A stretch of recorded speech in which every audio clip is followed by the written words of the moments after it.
सध्या संसदेमध्ये जे काही विधेयक मांडले जात आहेत त्यामधील एका महत्त्वाच्या विधेयकावर संपूर्ण देशभरात चर्चेचं वादळ निर्माण झालंय. ते विधेयक म्हणजे वक्फ बोर्डाच्या कायद्यात सुधारणा करण्याचं विधेयक. 8 ऑगस्टला हे विधेयक संसदेमध्ये सादर करण्यात आलं होतं, पण त्याला सभागृहामध्ये मोठ्या प्रमाणात विरोध झाला. त्यामुळे सर्वपक्षीय नेत्यांशी चर्चा करून समितीकडे हे प्रकरण वर्ग करण्याचा निर्णय घेण्यात आल्याचं लोकसभा अध्यक्ष ओम बिर्ला यांनी स्पष्ट केलं. पण चर्चेमध्ये आलेलं वक्फ बोर्ड म्हणजे काय? या वक्फ बोर्डामध्ये कोणत्या सुधारणा सरकारतर्फे सुचवण्यात आल्या आहेत आणि त्यावरती आक्षेप काय आहे? वक्फ बोर्ड आणि वक्फ कायद्यामागचा संपूर्ण इतिहास नेमका काय आहे? हेच आपण आजच्या भागामध्ये जाणून घेणार आहोत. नमस्कार, मी सिद्धेश दिलीप शिगुण आणि तुम्ही पाहताय न्यूज अनकटचा विषय काय हा कार्यक्रम.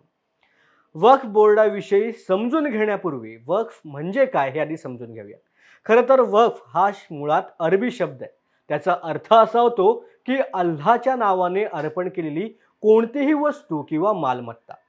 पण जेव्हा कोणतीही मालमत्ता वक्फ म्हणून घोषित केली जाते तेव्हा त्या मालमत्तेचा उपयोग सार्वजनिक कामासाठी केला जातो. या सगळ्या मालमत्तेचं व्यवस्थापन वक्फ बोर्डाकडे असतं. वक्फ बोर्डाकडे असलेली संपत्ती जर तुम्ही ऐकली तर तुम्हाला नवल वाटेल.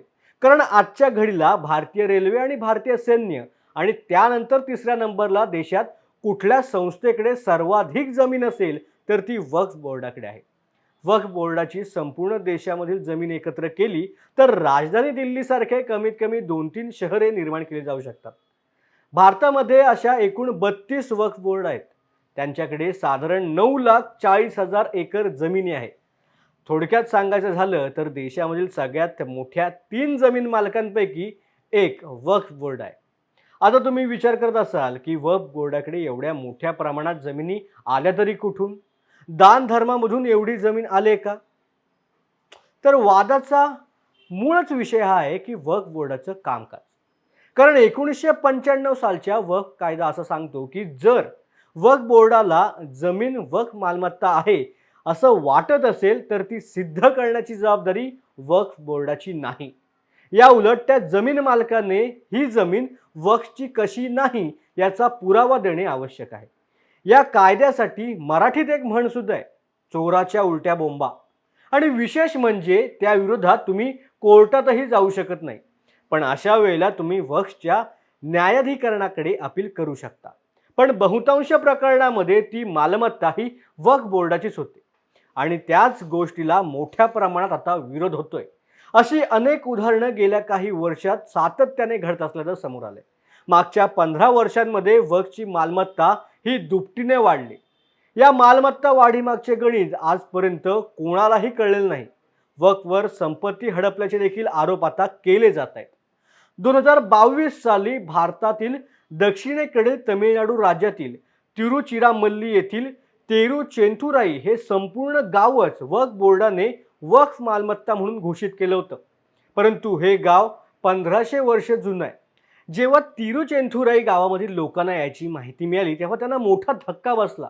त्यांनी हजारो वर्ष जुनी वडिलोपार्जित मालमत्ता वक्फ मालमत्ता कशी झाली? गावामधील लोकांकडे जमिनीची सर्व कागदपत्रे होती, मात्र वक्फ बोर्डाकडे एकही कागदपत्र आणि कागदी पुरावा नव्हता. तरी देखील प्रशासनाने याची चौकशी केली असता वक्फ बोर्डाचे सर्व युक्तिवाद खोटे ठरल्याचं निष्पन्न झालं. देशामधील अनेक भागामध्ये वक्फ बोर्डाचे सरकारी आणि खाजगी जमिनी वक्फ मालमत्ता म्हणून घोषित केल्याच्या अनेकदा बातम्या घडल्या. त्यानंतर वक्फ बोर्ड कायद्यामध्ये बदल करण्याची मागणी होऊ लागली. मागच्या 2 वर्षांमध्ये देशभरामधील वेगवेगळ्या कोर्टामध्ये वक्फ कायद्यामध्ये बदल करण्याची मागणी करणाऱ्या सुमारे 120 याचिका दाखल करण्यात आल्या. याच याचिकांच्या पार्श्वभूमीवरती वक्फ कायद्यामध्ये बदल करण्याचं विधेयक सरकारकडून आणलं गेलं. भारतात वक्फची सुरुवात दिल्ली सल्तनत पासून झाल्याचं समजतं. दिल्ली सल्तनतमध्ये 1973च्या आसपास सुलतान मुइजुद्दीन सैम गौरने मुलतानच्या जामा मशिदीसाठी 2 गावी दिली होती. तेव्हापासूनच भारतात वक्फची परंपरा सुरू झाल्याचं मानलं जातं. ब्रिटिशांच्या काळामध्ये वक्फ कायद्याला नाकारण्यात आलं होतं, पण स्वातंत्र्यानंतर भारतात अधिकृतपणे कायदा बनवून वक्फची परंपरा कायम ठेवण्यात आली. 1954 साली वक्फ बोर्डाची स्थापना करण्यात आली होती. त्यानंतर नरसिंग राव यांच्या काँग्रेस सरकारने 1994 साली सुधारणा करत नवनवीन तरतुदी देत वक्फ बोर्डाची शक्ती वाढवली. 1995 साली अमर्याद अधिकार त्यांना मिळाले 2013 साली सुद्धा माजी पंतप्रधान मनमोहन सिंग यांच्या सरकारने वक्फ बोर्डाच्या बाजूने काही तरतुदी केल्या होत्या. आता याच वक्फ बोर्डाच्या अमर्यादित अधिकारांना अंकुश ठेवण्यासाठी या कायद्यामध्ये बदल केले जाणार आहेत. मोदी सरकारने आणलेल्या विधेयकामध्ये वक्फ कायद्यात एकूण 40 सुधारणा सुचवल्या आहेत. यामधील प्रमुख सुधारणा काय आहेत त्या जाणून घेऊयात. मालमत्ता वक्फ अंतर्गत येते किंवा नाही हे ठरवण्याचा अधिकार वक्फला असणार नाही. तसेच वक्फ मालमत्तेची देखभाल करणाऱ्याला हिशोब द्यावा लागणार आहे. तर वक्फ बोर्डातले 2 प्रतिनिधी हे बिगर मुस्लिम असतील. तसेच नवीन दुरुस्ती कायद्यामध्ये बोहरा मुस्लिम आणि आगाखानी मुस्लिम समुदायाला स्वतंत्र वक्फ बोर्ड स्थापन करण्याची परवानगी देण्यात आली. वक्फच्या जमिनीचे सर्वेक्षण करण्याचे अधिकार अतिरिक्त आयुक्तांकडून काढून घेऊन ते अधिकार जिल्हाधिकारी किंवा आयुक्तांना दिले जाणार आहेत. आतापर्यंत नोंदणीपासून मुक्त असणाऱ्या वक्फला केंद्रीय पोर्टलवरती डेटाबेसमध्ये वक्फची नोंदणी करणं आवश्यक असणार आहे. याच पोर्टलवरती वक्फच्या मालमत्तेची देखभाल करणाऱ्याला हिशोब सादर करावा लागणार आहे. वक्फच्या लवादाची संख्या 3 वरून 2 वर करण्यात आली.